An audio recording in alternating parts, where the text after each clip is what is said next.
I'd like to introduce you to the work of Bernie Taupin. This composition was created about 5 years ago for a museum exhibition in Dallas. He entitled it The Wall. It is made up of 15 individual pieces.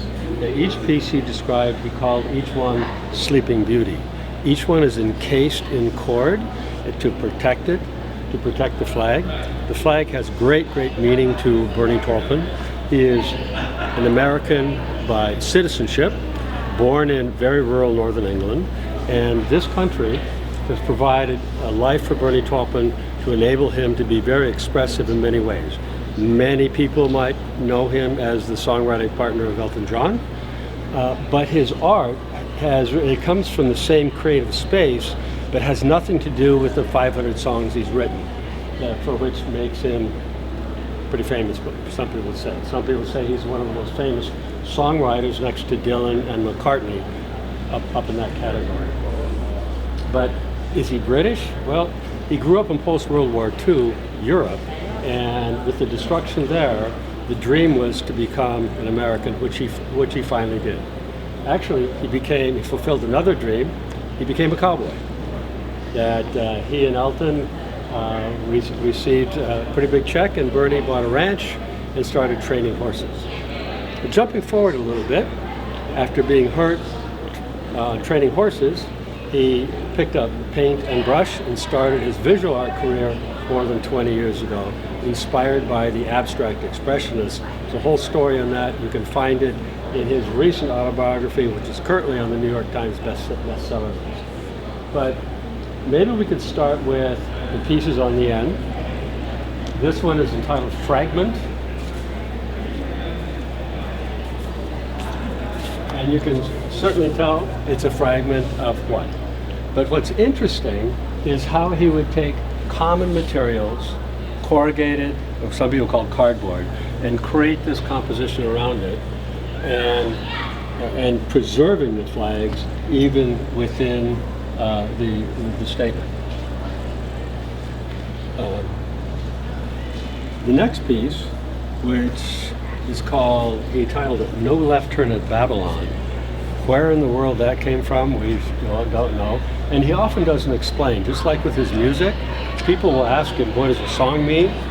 And he sometimes will say, I wrote it 40 years ago, I don't remember. But often he will say, what does it mean to you? And that's the real essence of the music and the art, is what you get from the expression. He's not trying to lecture. Just like his songs that he wrote for Elton, these are expressions that he would expect Elton to say. So, but some people look at this and look at the damage. He looks at the recovery. It was easy to have the torch, but not so easy tying the whole flag back together. And that's the essence of his work. A lot of his work, he uses materials like gauze. We could look at one on the far side over here.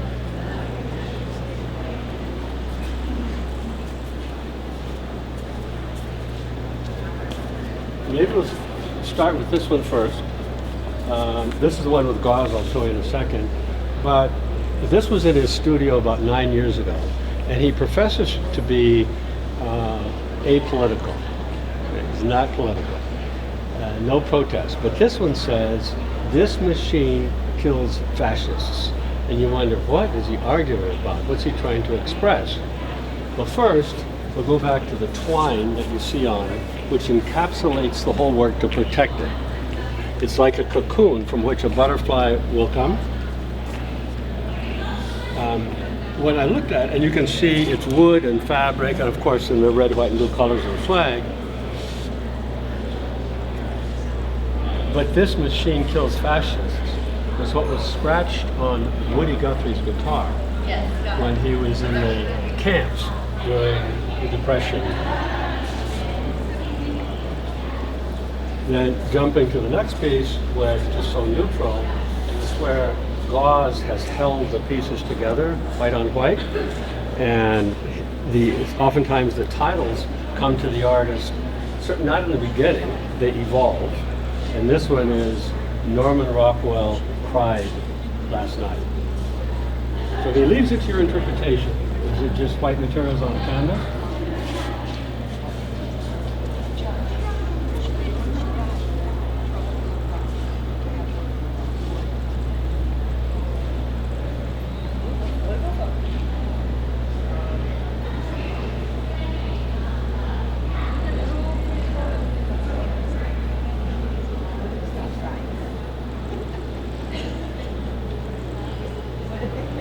some history of Bernie Taupin as a visual artist.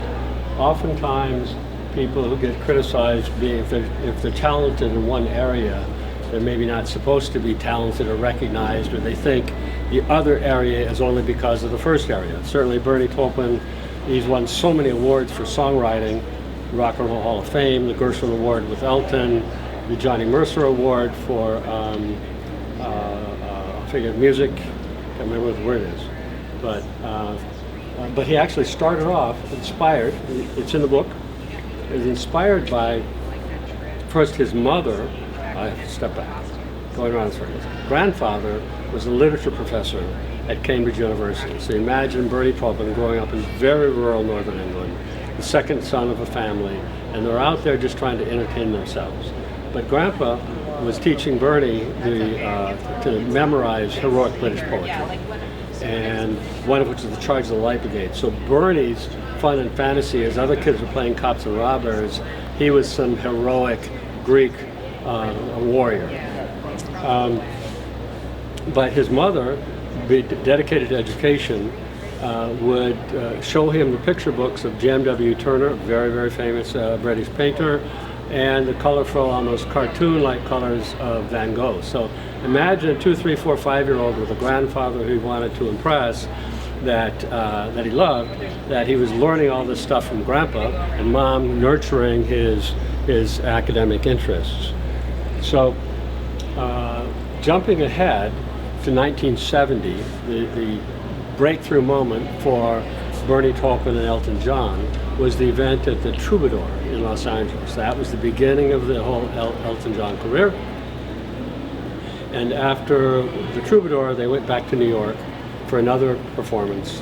But Bernie was in a hotel, Lowe's Hotel, and the police were chasing somebody on the street, and they shot him. So here is a skinny, 115-pound, 5'5" kid just off the farm in New York, not even knowing if the music career is going to last more than a couple months, and they have guns and they shoot people. He has no money, so he finds sanctuary in the Museum of Modern Art. It was free. So he goes to the museum expecting to see what? Old armor, ancient paintings, and he sees the work of the abstract expressionists, blotches of color, Hans Hofmann, the book in the corner, William de Kooning, and so you can put yourself in the position of not thinking you're going to have a career, not understanding this country, but it's wonderful, and music and art. So that was the spark.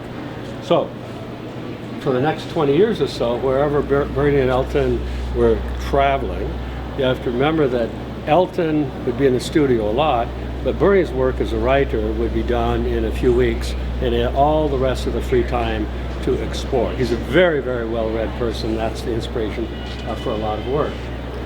So, jumping back again, after becoming a cowboy, after he bought the ranch, he got hurt, so he finally took up painting. And the lesson that he offers people when they say, I want to be a really good guitar player, how do I learn to play the guitar? He says, emulate the people you like. So he started off by emulating the abstract expressionists, which was just pushing paint and getting the feeling for it. Then after 10 years of exhibitions, most people would come to the shows that only want to talk about Elton, and the art had nothing to do with the music. It was a totally different creative path. So he retired. Took a couple years off. By whatever circumstance, I came into the relationship and looked at Bernie only as a visual artist. And in fact, there's an interesting story that when you were first connected by others who thought you might be a really helpful gallerist, advisor, you might have been one of the few people on the planet that didn't make immediately a connection. That has been an observation. In those days, when I was told that the painter or the artist was a guy named Bernie Taupin, I'd never heard of him. And you cut that. So I'd never heard of him at that time. I didn't even know a single Elton John song. So I found Bernie Taupin's autobiography, and I'm learning about this guy from what he expresses. One particular song that that it was called When the Heron Wakes. It's a story kind of like a 14-year-old kid laying in the grass, looking up at the sky, and thinking about the Valkyrie. I had to look up a Valkyrie, that it's what makes life and death. And I'm thinking, this is a lot more like E.E. Cummings poetry and a lot less like songwriting. So if you take the time, well, then I found the lyrics books, but not having a single Elton John melody in my head, I could read all these thousands of words, and it was just words trying to tell a story in an abstract way. Now I've learned a lot since then. Excuse me. I was interested in your take about whether the general public, people who are already serious investors in art, or just people who are putting their foot in the water for the first time at buying art, if someone is famous in another realm, do they give them an advantage that there's some name recognition, or is there a resistance to seeing someone they know in one sense, looking at them in a completely different light? You know, the first thing I'll say about Bernie Taupin's art, you first notice he doesn't sign them on the front, just like Warhol. He doesn't use his name to promote the artwork. So people come to the artwork through the artwork, and I would say in 10 years, 80% of the people that have acquired his work either didn't know who Bernie Taupin was, or didn't know what magnitude of his career was. Sometimes, when it's serious work of art like the one we're looking at, that instead of thinking about what his spirit or his emotion was in this, then we start talking about Goodbye Yellow Brick Road, or Candle in the Wind, or Philadelphia Freedom, or Crocodile Rock. People forget what we're looking at. Another point of view is celebrity can bring the attention if they're open-minded. So if you have the brand name, people come and say, I didn't know Bernie Taupin was a painter or a sculptor or an artist. So they come to see it, and they discover something that they hadn't realized that existed. But there oftentimes is a jealousy and a suspicion that among other artists, well, why they're only famous because of what they did before and not for their art. Excuse me. The second problem is that how do you put a value on it? How do you put a value on any art? And this is an art fair. There are artists here who just graduated with their MFA, and their works are very, very expensive. What gave that credibility? So it has to be in context with other things. There's often then a suspicion the way art is valued based on the fame of the artist, not necessarily the celebrity. Boy, we got that and all that. So it can be a problem. Bernie Taupin himself recoiled at the expression celebrity artist. First off, Bernie's very famous in the music world. Is he a celebrity? Do you recognize him walking down the street, wearing his little baseball hat, driving his pickup truck around the back highways of Santa Barbara? He loves being not in the limelight. So I think he's very, very happy with this exhibition, very happy with the museum exhibition. But it is the case in the past few years with the awards he's recently given, people are rediscovering who he is and what he's done over his 53-year career now with Elton John. So I was curious, I think as a gallerist, you can be a mentor and very actively engaged with artists, maybe especially younger or new people who are new to creating their art. A mentor role, and other artists I think are much more independent, and I was curious, a songwriter, that seems to be a personality, I'm speculating, that is very solitary, and I was just wondering how your relationship as a gallerist for Bernie Taupin, what that partnership is. Well, I think we both think it's been great. I mentioned in the book he appreciates me because I didn't know who he was. So we can only talk about the art and the art in context with other people. To me, for an artist, the best art comes when the artist has no fear and almost no expectation. They do just create something to refine to the level they have, and then it's up to a gallerist to try to be the translator to get to how it might resonate in society. Did I answer that? Does he explore, or is he still finding flag work, inspiration from the flag as a primary motivator for his work, or is he working on other areas and you've just selected this to have a coherent, cohesive exhibit? The flag is an important part of his legacy, his love for the country. This obviously is an intensive exhibition of this. Out of 50-some works that were in the museum exhibition, that there's a lot of work also, he uses fragments of flags. Even to this day, there was that issue about you drop the flag on the ground, it's supposed to be destroyed, you have to treat it. In all cases, Bernie is resurrecting the flag. And he incorporates it as a symbol. There was a whole body of work he did called music archaeology, and it was instruments, tributes to the great roots of American music. Link Ray, the song Rumble. Anyway, so he'd create a guitar, take a guitar, turn it into an artifact, and include flag material in it, because just as much as the flag was part of the growth of the country, so is the greatness of American music. I don't think the flag will ever leave his symbolisms.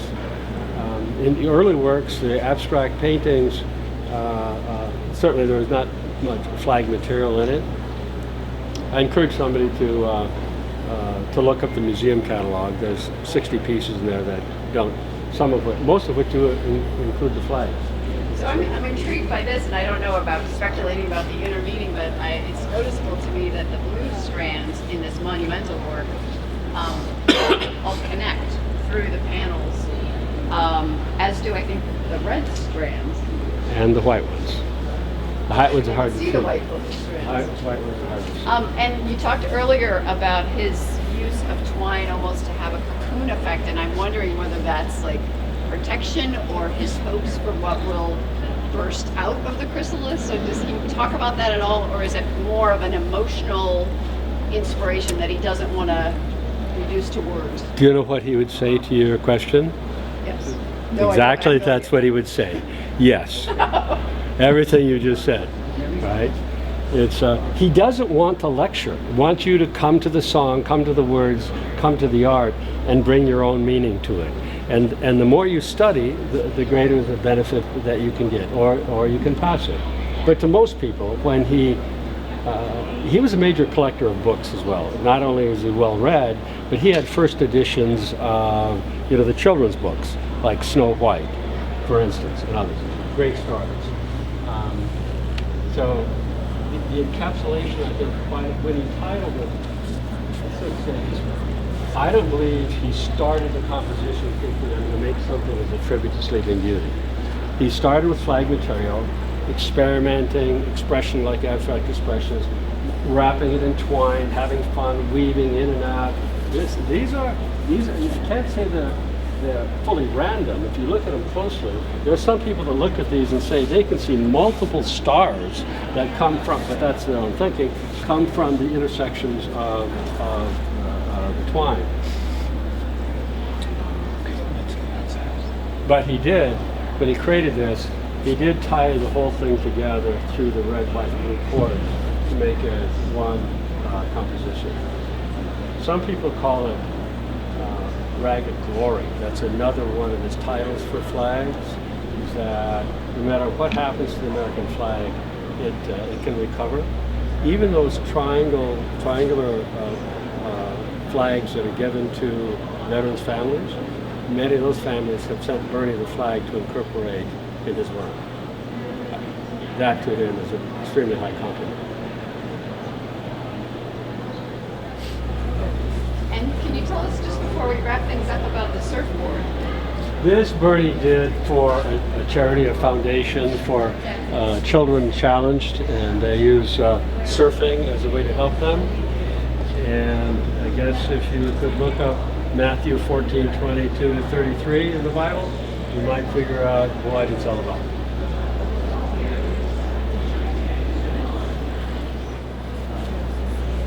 We are showing the works at the LA Art Show in downtown Los Angeles at the LA Convention Center, one of the three major fairs that are in LA at this time of year. The the wall, the composition of flags, this is actually the third city. It was first displayed in Dallas, the second in Miami, and this is the third place, third exhibition. We are looking for it to tour or find a home for the entire collection. But come and see us now through Sunday, and you can reach out. The works are, these and many other works are available at through me and through Gallery Dana Bay in Dana Point, California. Thank you very much for everybody helping with this. Thank you to the fair for doing this. Thank you to our support staff. Most of all, thank you to Bernie, his wife Heather, and his kids for keeping him inspired.